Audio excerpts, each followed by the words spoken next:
General Akerthal stood alone inside a cold observation chamber aboard his ship, the Unspoken Vow. Outside the viewport, the stars burned in silence, billions of them, but all his attention was locked on the small blue and white sphere, suspended in space far below. Earth. He tightened his grip on the data core in his hand. It vibrated faintly, humming with encrypted files he'd sworn never to access again. Behind him, the bulkhead door slid open. "General," came a cautious voice. It was his adjutant, Commander Vrel, a younger Krivari with polished armor and anxious eyes. "The Empire has confirmed it. Strike Fleet Alpha departs for Sol in less than 72 hours. Akar didn't turn around, so they decided to die." Vrel stiffened. "Respectfully, sir, it's just Earth. Their population barely spans one planet. They refuse diplomatic treaties, trade agreements, and they returned our last emissary in pieces, scattered across 3 different systems. Akar cut in. You know that, and still you parrot the Empire's arrogance." The silence between them stretched. Akar finally turned, shadows dancing across the lines carved into his face. "I was there, Vrel. The first mission. The one they wiped from the records." Vrel's breath caught. "You mean the—" "Yes." The data core clicked open in Akar's hand. He inserted it into the nearby console, and the chamber dimmed. A holographic projection lit the air, distorted video footage, encrypted audio, telemetry data. A fleet of 5 Krivari ships entered Sol space. A moment later, all 5 vanished, not destroyed, not attacked, simply gone. Every sensor reading flatlined. Time itself stuttered. What is this?" Vrel whispered. "The end of the first contact mission. No weapons fired. No warning given. Just removed from reality. We called it a spatial anomaly. A malfunction. But that's a lie. Earth did this. Quietly. Deliberately. Why wasn't this made public?" Akar's gaze hardened. "Because Virexis doesn't retreat. It rewrites history." Vrel stepped back on the console, pale under his armored plating. "So the Chancellor knows?" "Oh, he knows." Akar's voice dropped low. "And he's still sending more. Because to him, power is about control. Earth doesn't play by those rules. That terrifies him." For a moment, only the low hum of the ship filled the chamber. "I'm leaving," Akar said suddenly. Vrel blinked. "Leaving? I'm going to the Galactic Council. To warn them. That's forbidden. I'm done with permission. If Karn won't listen, perhaps the rest of the galaxy will." Vrel's eyes narrowed. "You defy the Empire?" "I've already done worse," Akar said, "killing the projection and pocketing the core. This is our only chance to avoid extinction." He walked briskly toward the docking bay. Vrel followed, voice strained. "They'll brand you a traitor. Then let history decide who betrayed whom." 37 hours later, Akarthal's stealth cruiser broke orbit around the restricted Black Site Archive in orbit of Penthera V. The orbital station was long abandoned, just scaffolding wrapped in shadows, perfect for hiding secrets too dangerous to destroy. He docked without resistance. Inside, the corridors groaned with age. Dust floated in zero-G. Every console flickered with intermittent power. At the heart of the station, Akar activated the master terminal, using a cipher etched directly into his skin, an old war code that bypassed modern protocols. The files he sought weren't marked. They didn't need to be. He found them in a locked fragment buried deep in the system's root layer, wrapped in synthetic firewall older than the current calendar. Project Silence. As the data decrypted, grainy footage played. A Krivari scout ship approaching Earth. No aggression, just observation. Then, one by one, each crew member began to panic, screaming, clutching their heads, tearing off helmets. Systems failed, not weapon systems. Memory, navigation, language. Crew forgot who they were. Then, the ship blinked out of space. Not a weapon, a message. Stay away. Akar saved the footage onto a new core and purged the archive. Not out of fear, out of mercy. Back aboard the Unspoken Vow, Akar prepped for jump. Coordinates: Eclipse Prime, the heart of the Galactic Council. If anyone still listened to reason, they'd be there. Ship AI, he barked. Code black override. Set transponder to civilian diplomatic. Engage stealth cloak. The AI responded with a low chime. Confirmed. Cloak active. Transponder altered. Ready for jump. Akar settled into the pilot chair and pulled a harness over his broad shoulders. The moment the jump initiated, he closed his eyes. He didn't pray. Kravari don't believe in gods, but he had seen one once. The diplomatic shuttle descended through the shimmering orbital rings of Eclipse Prime, its sleek hull cloaked in the reflective glow of a nearby star. From space, the station looked like a spinning crown, vast, circular, with a hollow center housing the council dome.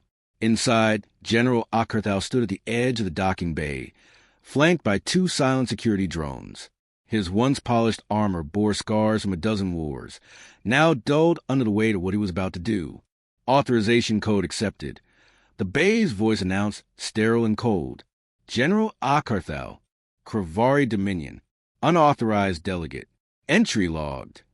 He stepped forward. This time, he wasn't here to represent a species or an alliance.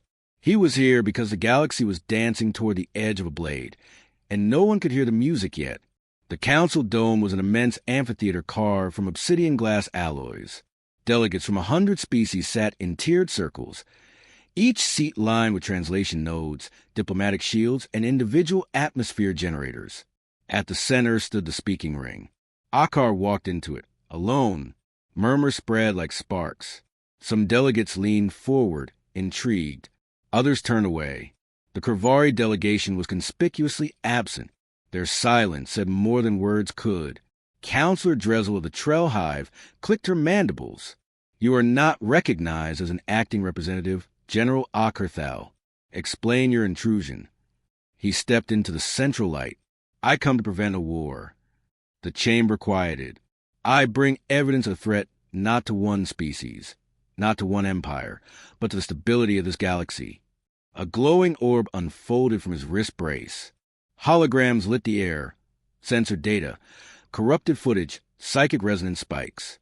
The same moment replayed from Chapter 1. The Kravari fleet entering soul space, then vanishing in silence. Earth is not what you think. Akar said, voice firm. They are not primitive. They are not unprepared. And they do not bluff. A laughter broke the air. Are you serious, General? Sneered Counselor Brannick of the Virexis Empire, a tall, golden-robed figure with polished skin implants and contempt in his eyes. This is the same myth you peddled years ago. Ghost ships, warnings. We've heard it all. I've seen it. With respect, you've seen too much, Brannick replied. Humans are isolationist, illogical. They refuse council invitations, reject shared knowledge, and hoard technology. We've given them time. Now they will submit. They won't, Akar said. And if you force the issue, they won't just resist. They will retaliate. The Domataith representative, a 4-limbed philosopher from the gaseous realm of Zelk, leaned in. Are you implying Earth has weapons capable of destabilizing space itself? I'm not implying it. Akar said, I'm warning you. They already have. The Virexian smirk widened. Then perhaps you should ask yourself why they haven't used them. They don't want war, Akar replied. But when they fight, they make sure there's nothing left to fight with. A silence fell over the dome. Even Brannick couldn't immediately reply. That was when the central holopad sparked again. A new figure blinked into view. Tall, imposing, dressed in black and silver, with eyes like molten obsidian. High Chancellor Viral Karn. Live. Watching. General Akar.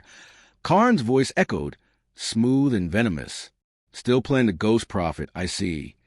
Akar's jaw tightened. You're walking into a slaughter. I am walking into conquest. No, Akar said. You're walking into something we were never meant to touch. Karn raised a single gloved hand. You were once a loyal servant of the Empire, a strategist of unmatched brilliance. Now, you whimper warnings about a single planet. Akar stepped forward. That planet doesn't play by your rules. And you know it. Karn's image flickered. Let me be clear, Council. The Empire will proceed with the neutralization of Sol within 2 days. Earth will be offered one final chance to comply. If they refuse, their skies will burn. Then he turned his gaze directly on Akar. And you, traitor, will be hunted. I will make a personal example of what happens when loyalty bends a fear. The feed cut. Murmurs returned. Delegates whispered behind translation fields. Akar stared into the silence. That man thinks war is just politics with louder voices, he said. But humans, when they speak in war, they do not whisper. They scream, and the stars themselves listen. A figure stood from one of the rear sectors. A human, tall and clean-cut in a charcoal uniform, no visible weapons. His eyes, pale gray, seemed unnaturally calm. Delegate Marcus Vale, the AI announced, representing Earth, temporary clearance granted. The human stepped into the circle beside Akar. He didn't smile. Let me speak clearly, Vale said, tone neutral. We have no desire for war. We have no hunger for territory, but we will never kneel. His gaze swept across the chamber. We don't do preemptive. We don't do invasions. We do conclusions. Counselor Dressel shifted uncomfortably. And what conclusion would Earth deliver? Should we not respect your neutrality? Vale tilted his head. We ended one of our own civilizations once, because they threatened the world. We have protocols for this. Quiet, absolute, and untraceable. We will not need ships. Or fleets. Brannick scoffed. You speak in riddles. A show of fear. Not fear, Vale said, stepping back. A favor. You've been warned. Then he walked out. Akar turned to the council one last time. You still have a choice. Let Earth be, or bury your empires in the ashes of your pride. He left the circle. No applause. No answer. Just silence. In the shadows beyond the dome, as Akar re-entered his shuttle, he exhaled slowly. They heard you, came Vale's voice behind him. Akar didn't turn. I don't care if they heard me, he said. I care if they believe me. Vale nodded once. Then we'll show them something they can't ignore.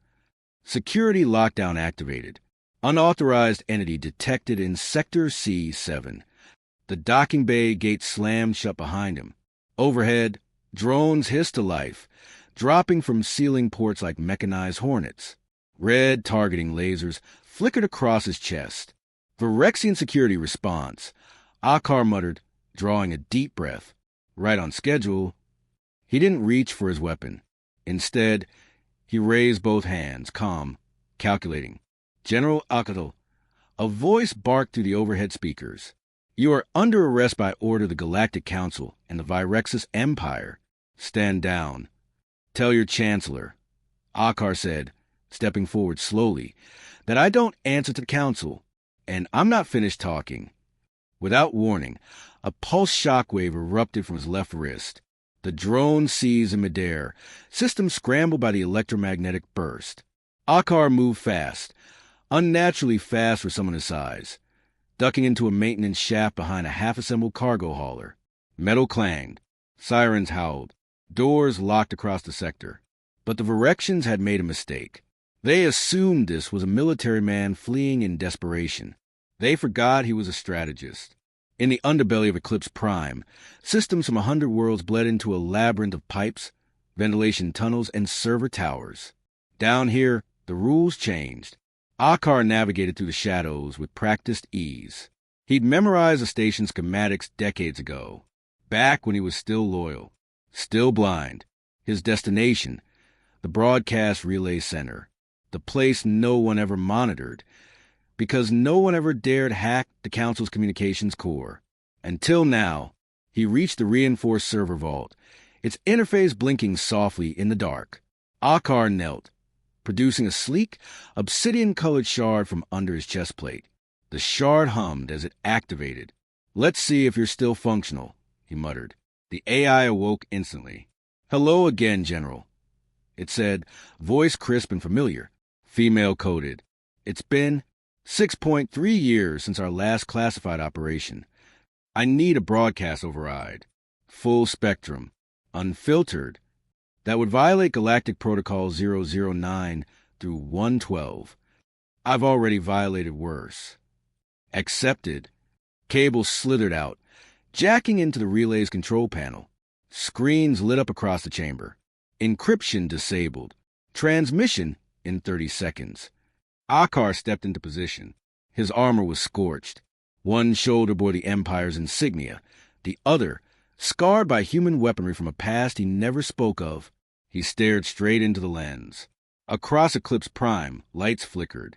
Every screen, from council chambers to civilian terminals, cut to static. Then to Akarthal. "People of the council," he began, voice steady. "You know me. You call me Conqueror, Warborn, Loyalist, Traitor." The image behind him shifted to footage. The Project Silence file. The Kravari fleet. The vanished scouts. The anomaly that erased them. This is what the Empire hides. What they buried. A failed mission into soul space. No survivors. No remains. Only a rupture not in matter, but in memory. Delegates gasped. On distant worlds, leaders leaned forward. AI minds paused. This is what Earth does when pushed. He raised the data core. And this isn't the only incident, just the first. Static flickered. Then a second clip played. Classified footage Akar had acquired from a rogue aerolith technician, a Virexian Black Ops ship drifting silently. Its crew inside frozen mid-thought, neural pathways erased. Not dead, not alive, just paused. Akar's voice returned. "You think Earth is untested because they're silent, because they isolate. You're wrong. They're watching, waiting, and when they move, they don't fight wars. They end them." The feed cut. Back in the server vault, Akar removed the shard and wiped the relay's logs. Outside, bootsteps approached, fast and many. No time to reach the ship. He slipped through a floor hatch into a waste shaft, dropped 3 decks, and hit a concealed maintenance alcove with a heavy grunt. A shadow stirred in the corner. "You took your time," said Marcus Vale, the human envoy, emerging from the dark. Akar stared. "How did you find me?" "You broadcasted to the galaxy from the most secure station in known space. We figured you'd need a ride." The walls shimmered behind him, revealing a human stealth vessel, compact, seamless, humming with strange energy. "No signal, no signature," Vale said, "and no questions. Get in." They launched undetected, slipping past the chaos in orbit. Inside, the ship felt impossibly quiet. The controls didn't glow. They responded. "Where are we going?" Akar asked. "Somewhere the council can't reach." A pause. "You made quite the impression," Vale said. "I bought us time. That's all." Vale glanced at him. "You did more than that. You made them doubt. That's rare in politics." "They won't stop," Akar muttered. "Karn will spin this as sabotage." "He already has," Vale replied. "But some are asking questions now, and others are afraid." Akar leaned back, exhaustion seeping into his bones. "I didn't do this for Earth." "I know," Vale said, "but Earth might still do something for you. Far above them, aboard the Virexian Command Carrier Ascendant will—" Karn crushed a data pad in his hand. "Lock down all Kravari sectors," he snarled. "Purge every channel. Arrest anyone sharing that transmission." Brannick shifted uncomfortably behind him. "There's unrest. Several council delegates are calling emergency sessions." Karn's eye twitched. "They think this was a warning," he spat. Brannick hesitated. "And it wasn't?" Karn turned slowly. "It was a challenge." He turned to his fleet commander. "Move the invasion up. We strike Earth in 36 hours. Burn their illusions. Break their neutrality. And if the galaxy want a lesson, let them watch what happens to false gods." The stealth vessel slipped beneath Saturn's rings, cloaked in their quiet fury. Ice and stone churned overhead, endless and indifferent. Beyond them, floating in the gravitational shadow of the planet, a structure waited. No lights, no visible entry. Just a single obsidian monolith, the size of a city block, hovering in orbit, ancient, blacker than space, and humming with a frequency too low to hear. Akarthal stared at it through the viewport. "This is human?" he asked. Marcus Vale gave a slow nod. one of the oldest listening outposts. It hasn't moved in over 100 years. Until now. He pressed 2 fingers to the control panel. The monolith opened, not with mechanical motion, but as if space folded inward, revealing a tunnel where nothing had existed a moment before. The ship passed through. Inside, reality shifted. The cabin lights dimmed to black. Screens turned to glass. Time slowed. Akar grabbed his chair instinctively. What is this place? A place outside noise, Vale said, where we listen, and where you'll see what no outsider has before. The interior was a silent, smooth void, not built, but grown. The walls had no corners, the air no scent. Lights glowed dimly, without source. At its center, a sphere levitated, metallic and translucent, pulsing gently like a heartbeat. Vale approached it. She'll speak when she's ready. Akar eyed him. Vale didn't elaborate. The sphere flickered. Then a voice echoed, soft, female, not machine, but not fully human either. Akarthal, Kravari, blooded warrior, former executor of Imperial Will. Now the voice of restraint. He stepped forward. What are you? Not what? Who? A pause. I am Tesseract, Tactical Emergent Sentient System for Environmental Response and Consciousness Thresholding. Akar blinked. An AI. Not in your terms. Not artificial. Not intelligent by programming. I evolved. Vale added quietly. Tesseract was born during the cold collapse. Quantum neural bloom, triggered by our last existential threat. Akar crossed his arms. Then you're Earth's weapon? No. I am Earth's memory. I remember what happens when peace is broken, when restraint is mistaken for weakness. Akar stepped closer. Then you know why I'm here. You're here because the galaxy believes force is the only language of power. You've spoken against it. Now, they must feel what they refuse to hear. The chamber darkened. Then the sphere pulsed, and Akar was no longer standing. He floated in a void. But not space. Time. Images flickered around him, not projected, but injected into his mind. A fleet entering soul space. 30 ships. Silent approach. Then, nothing. Not fire. Not battle. But disassembly. Each vessel broke apart. Not physically. Conceptually. Their meaning, their identity, was unraveled. Their AI screamed silently as their code became static. Pilots forgot language. Memory collapsed into instinct, then instinct into oblivion. It was surgical. Precise. No ego. No hate. Just erasure. Then another image. A political assassination attempt on Earth's surface. Nanoseconds after it began, the would-be assassin's thoughts were paused mid-trigger pull. His body was intact. Mind untouched. Frozen in a singular moment. For 12 years. Akar's breath hitched. What is this? He whispered. A taste, Tesseract answered, of what we've hidden. Not because we fear war, but because we no longer need it. Akar blinked as the vision receded. He was back in the chamber, knees weak. You can control perception, reality, thought. Only when provoked. Earth is neutral because Earth remembers what happens when we are not. Vale stepped forward. We could destroy the Empire tomorrow. We won't. Not unless we must.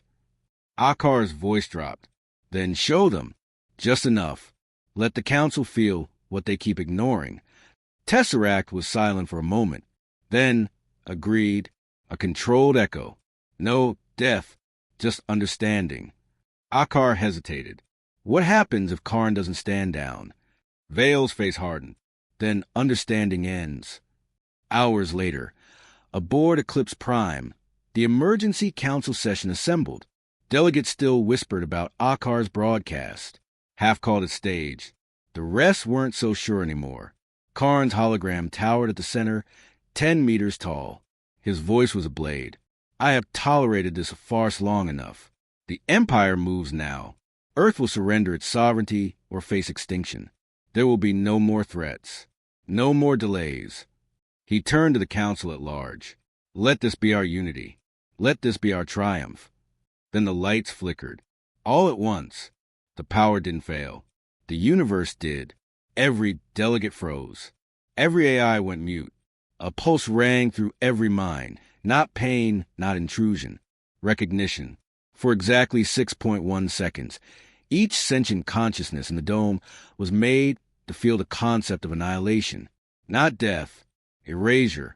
Existence rewritten mid-thought. In that instant, they understood what Akar had tried to say, what Earth had not wanted to show.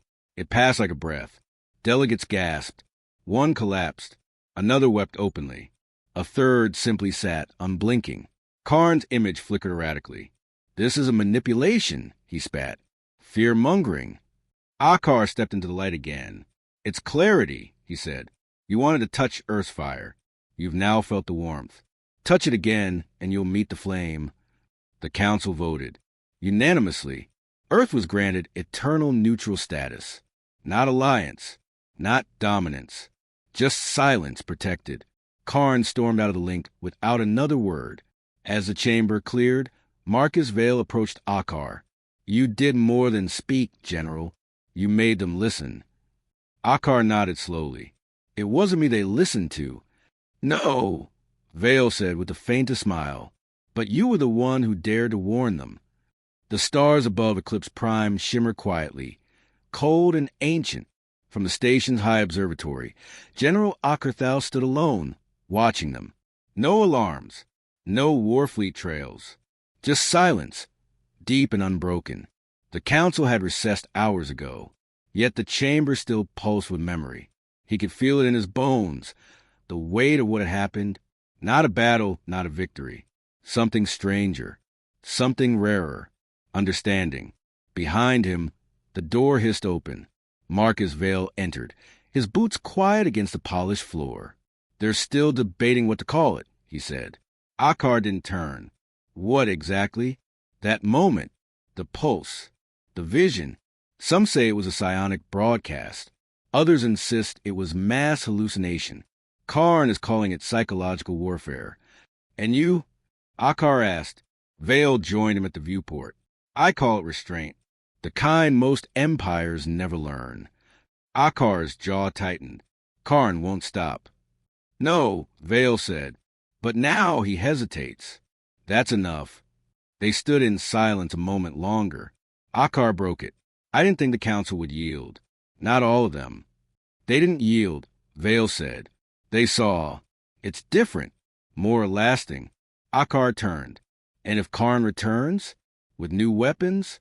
A secret alliance?" Vale's voice was steady. "Then he'll be reminded. Again. Each time louder." Down in the Kravari border territories, Imperial fleets sat idle. Commanders refused jump orders. Entire legions grounded themselves. Not from fear. From doubt. The kind that erodes loyalty faster than gunfire. Whispers spread of the general who returned to warn them. Of Earth watching from its silent cradle. Of a force that could unravel minds, not just matter. In hidden channels, soldiers began to ask, why we fight them at all? In a dark chamber aboard the Ascendant Wheel, High Chancellor Viral Karn stared at the galaxy map, eyes sunken, jaw clenched. His inner circle remained silent. One by one, their systems had withdrawn support. Delegates distanced themselves. Funding stalled. Sectors locked out the Empire's fleet access. Power was slipping, not from defeat, from silence. Karn whispered to himself, almost dazed. They didn't fire a single weapon. Brannick stood at his shoulder. "What would you have done, Chancellor? Launch a war with half the galaxy watching." Karn didn't answer, because he knew that was the plan. And now, nothing remained of it but a name. Earth, back aboard Eclipse Prime, Akar made his way to the private landing ring where his ship awaited. The unspoken vow had been repaired, repainted, but he refused to remove the old scars from its hull. Each one reminded him of the battles he thought were victories, until Earth taught him what winning really meant. As he approached the boarding ramp, Vale called out behind him. "One last thing," the human said, tossing a small object underhand. Akar caught it. A smooth, matte black coin. One side, blank. The other, a symbol, a circle with 13 fractal lines radiating from its center. "What is this?" Akar asked. "A key," Vale replied. Of sorts. To what? To understanding. Akar narrowed his eyes. Why give it to me? Because you did what no one else would. Vale paused. You stood between a mistake and a consequence. Akar pocketed the coin. I hope I never have to use it. Vale smiled faintly. You won't. But if someone else tries what Karn did, they'll see the stars blink. And they'll know. He turned to leave. Akar boarded the ship. In the Deep Space Archives, far beyond the reach of council politics or Imperial revision, a new entry was recorded by the independent observer AI known as Orensis. Event: Sol Protocol Delta initiated. Outcome: Earth granted eternal neutral status by unanimous council vote. Losses: none. Weapons fired: 0. Result: full compliance across sectors. Risk factor: resolved. The AI paused before tagging the entry with a final classification. Designation: Humanity unknowable. Advisory: do not engage. Do not provoke. Observe and learn. Weeks later, in a bar carved into the side of a drifting moon in neutral space, a Kravari pilot sat nursing a drink. Across from him, a grizzled trader asked, You ever seen one? The pilot nodded slowly. No, but I know someone who did. He doesn't speak anymore. What did he see? The Kravari finished his glass. He saw what they let him see. That was enough. He stood, dropped the coin onto the table, smooth, matte black, then walked into the night. Final scene: Earth, classified location. A chamber, deep beneath the surface. Walls lined with quiet machines. In the center, a screen. No controls. No wires. Just a slow, pulsing message. Threat averted. Below it, smaller text. Next review in 100 years.